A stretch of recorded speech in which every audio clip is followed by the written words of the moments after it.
saludarlos. Qué bueno encontrarnos con la comunidad de educación e ingeniería, colegas, amigos, con los que transitamos pues todos estos quehaceres en el marco de creo que la razón más fundamental que nos une a todos en este momento y es lograr el éxito de nuestros estudiantes y tener programas de formación en ingeniería siempre alineados al servicio de la profesión. Como les decía, mi nombre es Humberto Gómez y hoy tengo el gusto y el honor de abrir esta sesión. Realmente, en adición a la charla, tenemos otra actividad que la hemos denominado una sesión completa en temas de calidad y acreditación en ingeniería. Vamos a iniciar, como nuestra presentadora nos comentaba, con una conferencia en el área de básicamente cómo estamos preparando a nuestros ingenieros para todos aquellos cambios y transformaciones sociales que estamos viviendo. Para todos nosotros creo que es evidente la velocidad con la que están ocurriendo cambios, no solamente a nivel de las profesiones específicas de cada uno de nosotros, sino también de la sociedad y cómo ellas al final terminan influenciando nuestros procesos de enseñanza-aprendizaje.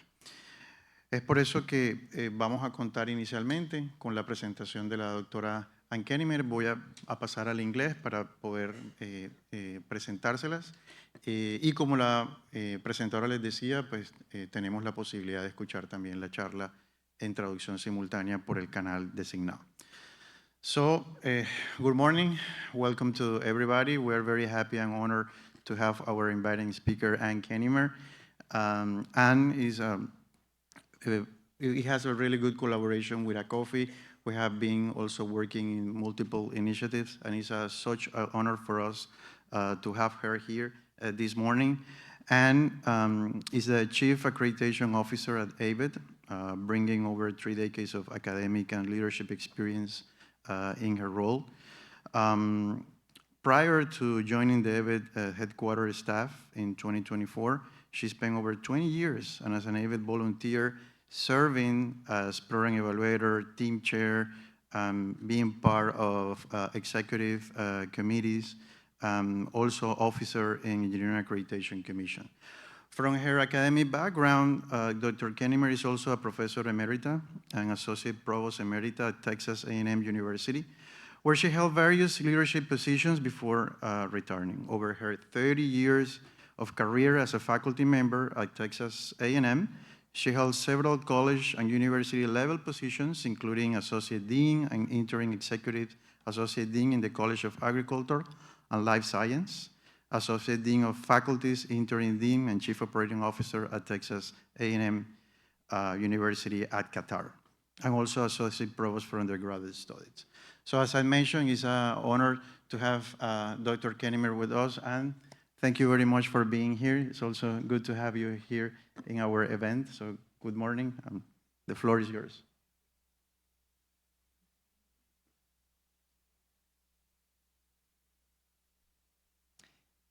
Thank you, Humberto, and thank you to all of you who are here. It's a pleasure to have an opportunity to address you.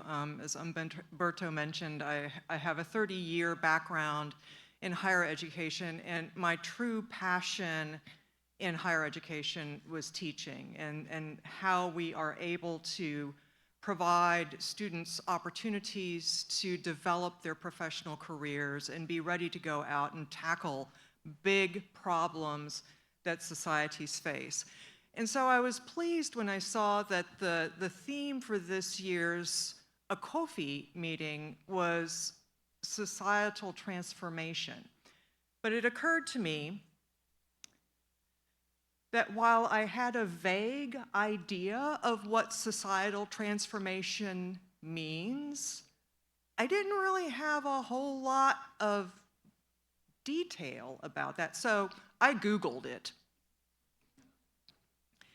And this is what I learned. It is a big change. It is profound. It is significant, and it should be positive, something that benefits people over the long term. And it should be systemic. It should not be something that's just for a select group of people. It should be change that benefits everybody. And it needs to address some of the pressing challenges that we see across the globe. Sustainability and limited resources, equity and equal opportunity for progress, the ability to be resilient in the face of adversity and to be able to adapt, and to have an opportunity for innovation and new ideas. This will not be easy. It will take effort by individuals around the globe and by communities around the globe. If we are really to provide a positive benefit for society, we really need to address basic human needs. Does everybody on the planet have access to nourishing and adequate amounts of food? Do they have access to adequate amounts of and clean water? Do they have reliable energy? Do they have competent and affordable health care within easy access? And are they provided with the dignity and respect that they deserve? Without meeting basic human needs, we have the potential for conflict and geopolitical unrest. Scarcity, especially in things like food and water, can lead to conflict. Inequality, the haves and the have-nots, fuels instability. Resource insecurity and political unrest forces people to move from one place to another, even if they don't want to. And that all creates economic and political instability. And so these are some of the big challenges we face if we are truly going to achieve societal transformation. And certainly the UN has recognized this. About 10 years ago, the United Nations developed their agenda for sustainable development, and it really sums up a lot of what we're talking about with societal transformation, a plan of action that involves people, the planet, and prosperity to provide peace and prosperity for people everywhere. And so out of this agenda arose the 17 UN Sustainable Development Goals. And I think that this is an excellent roadmap if we're going to be talking about societal transformation. So where we are at a conference that addresses education for engineers and for scientists, well, what role do engineers and scientists play in meeting the UN's Sustainable Development Goals? For some of the goals, things like zero hunger, my background is in agricultural and biological engineering, and so I can see a lot of opportunities for people in my discipline to address zero hunger. Certainly engineering makes a lot of sense in clean water and sanitation, industry, innovation and infrastructure, affordable and clean energy. And so in these areas, the tie back to engineering and science is quite evident. It's not so obvious for some of the other sustainable goals: quality education, gender equality, reduced inequalities, peace, justice, and strong institutions. But my argument is that while it might not be direct, there is a role for engineering and science in addressing some of these broader issues. And let me give you a couple of examples. Providing access, either through technology or transportation systems, broadens access to quality education, especially for underserved communities. Engineers and scientists can provide better learning environments, and they can help develop low-cost teaching technologies and tools and materials. And certainly we are seeing an advent, I think, of personalized teaching and instruction through judicious use of artificial intelligence. And so the ability to provide better learning and support assistance, I think, is something that we will be seeing a lot of development of in the future. Similarly, I think that there's a role for engineering sciences and scientists in reducing inequalities. Basically, as we can facilitate access to those things that are basic human needs, access to high-quality foods, which would be reliant on processing, storage, transportation systems, affordable housing that is appropriate to the context in which it's being developed, reliable water, energy, and sanitation systems all support equality. Off-grid technologies and other types of systems that support rural communities so that we can get access to systems to people who don't necessarily have it because of their location. Considering the needs of the immediate community when doing engineering design, certainly a design that you might develop for an urbanized area where there is a lot of technical support and people who know how to operate a complex system would make perfect sense. That same complex system in a rural community where there are not individuals who have the technical knowledge, that doesn't make sense. And so our work needs to be very focused on the context and the society in which it is being implemented. And I think that there is a big role for engineering and scientists in helping to provide greater resilience to unexpected events. I think particularly to natural disasters. And natural disasters have an out of proportion impact on underserved communities. They have less resources to rebuild after a major flood or storm event or earthquake or any other type of thing. And so if we can implement infrastructure or other systems that help make them more resilient in that type of situation, then we improve their ability to thrive and prosper. And finally, peace, justice, and strong institutions. As I talked a few minutes ago, when basic human needs are not met, it can create conflict, economic, and geopolitical distress. And so if we can provide access to the basic human needs and make certain that that access is equitable for all, then we have an opportunity to tone down that risk of geopolitical strife. Resilient infrastructure will help with that. Supporting security in civic systems, and so there is technology that is required for storing public data, for establishing reliable and secure voting systems and maintaining data systems and protecting all of those systems from cybersecurity threats.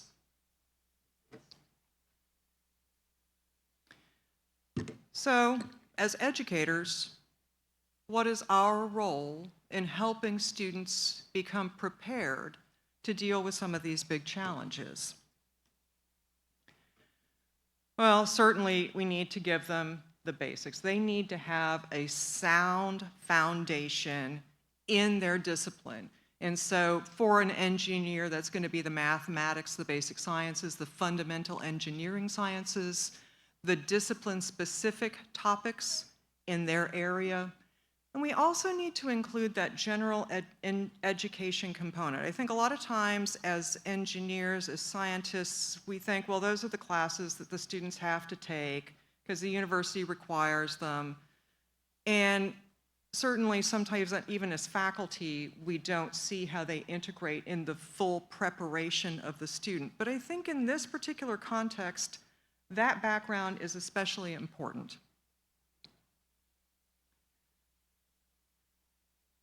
These courses, the social science classes, the humanities classes, the communications classes that students take, are part of a larger effort that I think we all need to bear in preparing students to deal and to develop their social and cultural awareness. They need to recognize their own background and how that influences how they see the world, and that they see the world differently than people from different backgrounds are going to see the world. They need to know how those cultural and societal norms impact the way they go about solving problems. Again, the solution needs to be appropriate to the context in which it will be used. And they need to build a level of comfort in having open conversations about differences. We're really struggling with that right now in the United States. So I don't know how it is in Colombia, but I can promise you that in the United States, students have a tendency to compartmentalize the subjects that they have in their courses. And so they might be taking a few engineering courses, but at the same time, they're taking a course in social science. And they see the social science course over here, and the engineering course is over here, and there is no interconnection between the two. And I think sometimes even as faculty, we're a little guilty of that. We need to figure out how to bring those pieces together so that the students understand that their full program of instruction is preparing them to serve as professionals and to deal with complex problems. And so we need to help them see how these pieces of information from different places connect. And we need to give them opportunity to gain experience and understanding. They are young. They are in their teens. They are in their early 20s. They have not held full-time jobs. Their experience is their world. And it's great, and they need that perspective, but they need to know that there's other thoughts and other ideas out there as well. And as educators, I think we can help that. So my challenge to you is to think about ways to integrate some of these social concepts, the sustainability, ethics, public policy, global context, into the more technical content that you are responsible for as faculty in engineering and sciences. I think there's a number of ways to do this, certainly just illustrations or case studies about designs or other types of projects or other types of solutions where the societal impact or the context in which that work is done has had a strong influence on the final design project or product. Having students reflect or write about the social and or ethical impacts of the work that they do. It doesn't have to be a great big assignment, but I think even some small exercises can help build a connection between these different topical areas that students want to keep separated. And then certainly with the major design experience that we see for engineers, but also other kinds of culminating projects that may be appropriate in other disciplines, there's an opportunity to bring in aspects of social considerations that might influence the work that the student is doing. I think one of the best ways to integrate different disciplines into an academic context is through what we often refer to as high-impact learning experience or high-impact practices. We often just call them HIPs in the US. These are experiences that require a lot of work. It's not a homework assignment. It's more of a project or an activity that extends over a period of time. It takes a good bit of work. The students have to keep coming back to it and keep working on it. They need to interact with the faculty. There may be clients from outside the university that are involved. They have to work with others. They have to go and find information on their own to be able to come up with whatever goal it is that they have for the project. Usually there is some grounding in real-world applications, and it gives them an opportunity to become exposed to things outside of their immediate world.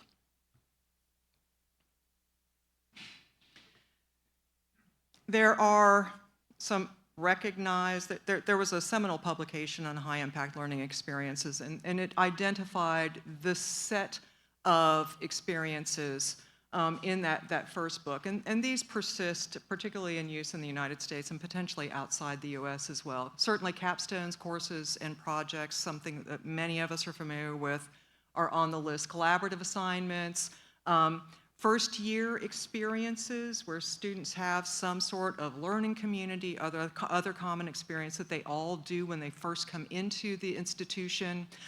Service community learning, undergraduate research, writing intensive exercises, I think particularly in technical fields can be very helpful And so there's a lot of options here. I want to select out just a few of them and to talk more detail about those, but wanted to make certain that you were aware of the full list. So capstone experiences, and this is for engineers kind of an essential component of the undergraduate experience. It really, because it is culminating, because it happens late in the academic program, usually in the 4th or the 5th year, depending on how your program is structured, because it requires students to use information that they gained in courses prior to taking or doing their capstone project. It helps them synthesize and bring together information from a number of different sources. It forces them to do that, even if it's a little bit uncomfortable for them. They have to consider design constraints, which should also address the cultural context, the socioeconomic situation, and the other types of things that would influence what will ultimately become their most preferable design. They need to consider those factors, the trade-offs that they might have to make, where you can meet one constraint, but you can't meet the other one. And so how do you balance what is most important, and how do you set those priorities? And then what are the professional and the ethical considerations in what you're doing? Are you creating a design that could create environmental issues for the community where it would be implemented? And so what are the offsides, what are the downsides of what you're proposing to do? Internships are another common thing that we see, particularly in engineering programs. Again, it forces the students to think about what their client needs and what is the world experience for their client, which may be different from their own worldview. They have to develop constraints that meet their client's needs. And so what are the needs within that community? What are the local regulations? What are the local policies? What are appropriate cultural standards? And what is the socioeconomic status for the group that they're working for? And it also is an opportunity, especially if they're working with collaborators outside the university, to develop some of those professional skills and communication skills and things that we associate with professional behavior, but we don't necessarily give a lot of application for or a lot of opportunity to develop within an academic setting.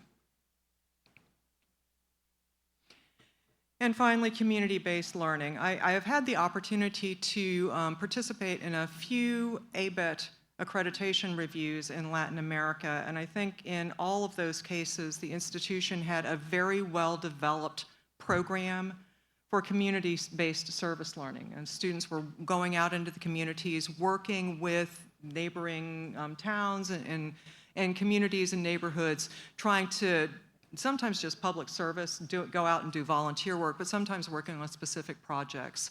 It's a really great way for students to understand and to see in practice how things can be different, even within their immediate geographic area, that one community is different and has different needs than another community. And so that cultural change can be very evident there. It also brings a very human aspect to engineering. Engineering isn't just numbers, it's numbers and science and the application of math and science to solve the needs that people have. And I think seeing that in action and working for a community helps students make that connection. I'd like to describe a specific example of this. The woman in front here is Mary Beth Lima. She is the department chair and a professor in the Department of Biological Systems Engineering at Louisiana State University, and she's been a friend and colleague of mine for many, many years. She has been at LSU for over 30 years now, and when she first started there as a very young assistant professor, she was given the responsibility of teaching their first year Introduction to Engineering Design class. And so these are students who are just matriculating into the institution as freshmen, and she's going to tell them and help them understand what engineering design is all about. She wanted to find something that would get them into the local community and also help them understand the needs of people. And she decided that she would have them work in collaboration with a local school or a local community group to design and build a playground.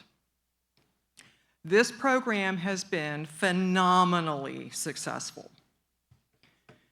So they work with a local community or a local school. They find out what the students' interests are, what the needs are, and what other types of things are appropriate for that immediate community.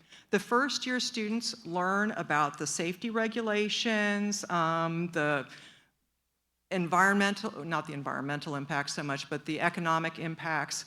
They learn a lot about trying to figure out what design constraints apply to this particular project. And then at the end of the year, the students in the class and other volunteers, both from the community and from the institution, build the playground. Over 30 years, they have just completed their 50th playground. And so this one project, this one opportunity, I think, really exemplifies how you can bring a lot of things together and help students understand how their work impacts communities, even very close to where they live. So now that I work for ABET, I do have to talk about how accreditation fits into all of this. It's part of why I'm here. Certainly within the engineering criteria, some of the learning outcomes that have been defined by the Engineering Accreditation Commission specifically address some of these societal aspects of engineering work, the consideration of public health, safety, and welfare, the global, cultural, socioeconomic impacts on the design process, ethical and professional responsibility, and understanding the impact in the societal context in which it's working. And so having these concepts in your learning outcomes, whether it's for accreditation or just your own work, I think really provides a structure for ensuring that this is something that is embedded within your curriculum. You also will be addressing some globally accepted standards for the preparation of students to go into the engineering and science professions. ABET is a member of an accord which facilitates mutual recognition of engineering accreditation across countries. And this group of signatories that are members of this accord together developed a set of attributes that they believe all engineering graduates should have. And these are just kind of the topics of the Washington Accord graduate attributes that collectively these organizations have decided engineers need to have. And the ones that are bolded here are the ones that really kind of fit into this theme of preparing students to help support global transformation, societal transformation.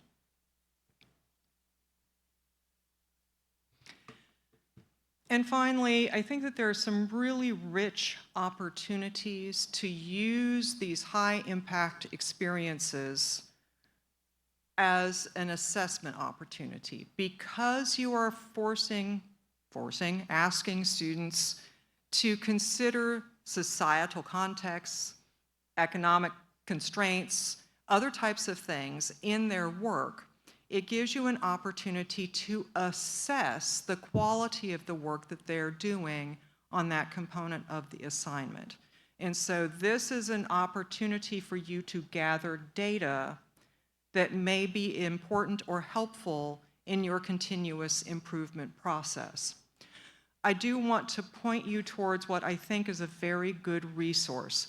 The AAC&U, the American Association of Colleges and Universities, has developed a broad set of rubrics that they call the value rubrics. They are in English, but they are free.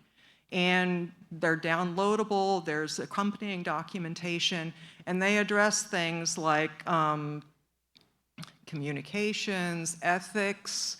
There's a number of them that work very well with some of the outcomes that we require for ABET or that you may have as part of your engineering programs. And so you may find them useful, and I would suggest them to you.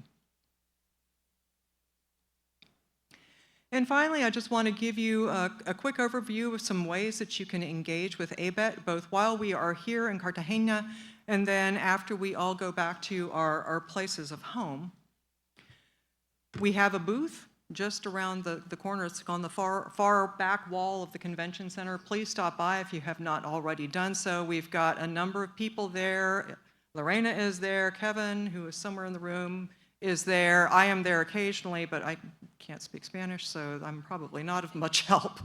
But they're happy to answer any questions you might have and to tell you more about some of the services that we offer through ABET. We're going to be doing a workshop on ABET accreditation tomorrow morning at 8 o'clock. It's kind of an insider's tip on how to get ready for an ABET review. And so if you are experienced with ABET, hopefully there will be something there for you. If you are not experienced with ABET, it will give you a better idea of what you would be experiencing if you decided to do that. And you also can find more information about the accreditation process at the website that's listed there. We have a number of opportunities for just professional development in the areas of assessment and using assessment as part of continuous improvement. There's a number of things that are done in a face-to-face format. Sometimes we have done some here in Colombia. There are face-to-face opportunities within the United States, and you can find out more information about that on our website.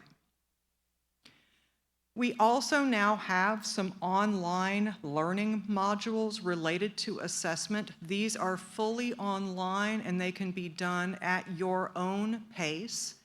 If you complete all 4 modules within a certain segment, one of them is on program assessment design and development and the other on program assessment data and decision making, we will issue you a badge that demonstrates that you have completed that certification. And so those are available to you at any time you choose to pursue them.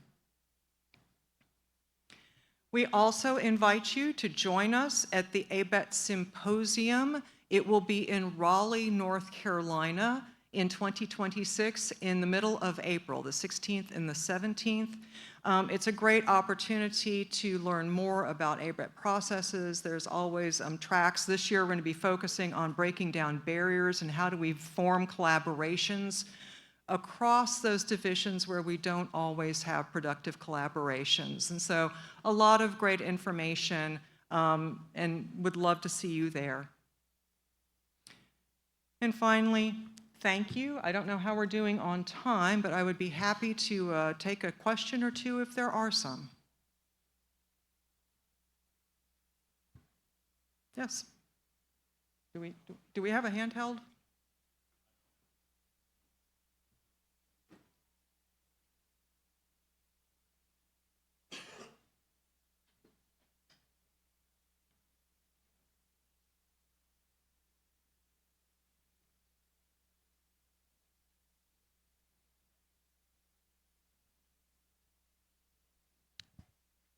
Thank you, Anne, so much. It was a great talk, especially for your experience in A&M. I'm actually from Houston, Gig'em, but I go to Purdue right now. I'm an undergrad there, and I related a lot to when you mentioned compartmentalizing non-engineering classes with engineering classes.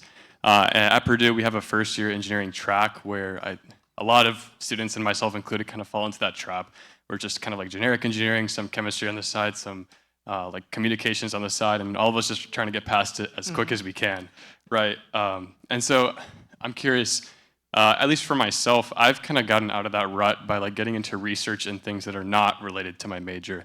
And I'm curious what you would suggest outside of a curricula perspective on how students should take their own initiative to make their engineering degree a little more interdisciplinary, because I think that's kind of like a theme that you were getting at, is like how can you make your degree relevant outside of just engineering?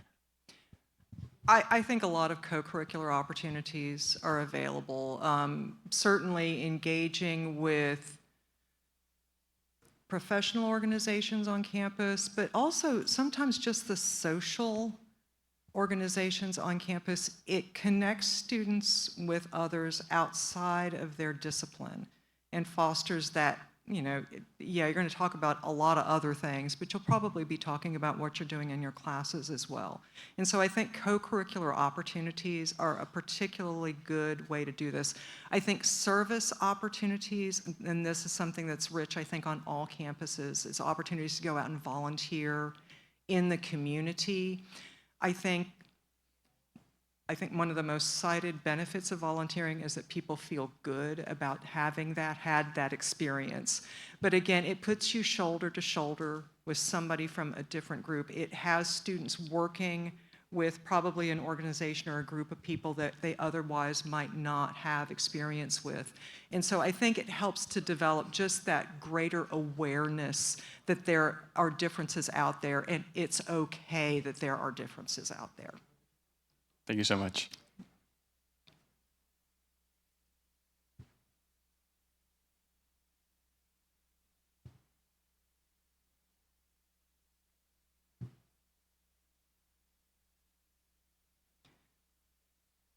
Well, if there are no other questions, I will be around, and so welcome to have just one-on-one conversations with any of you. I'm going to turn it back over to Humberto. I think we've got a great panel session coming up, and so hope you will stay for that.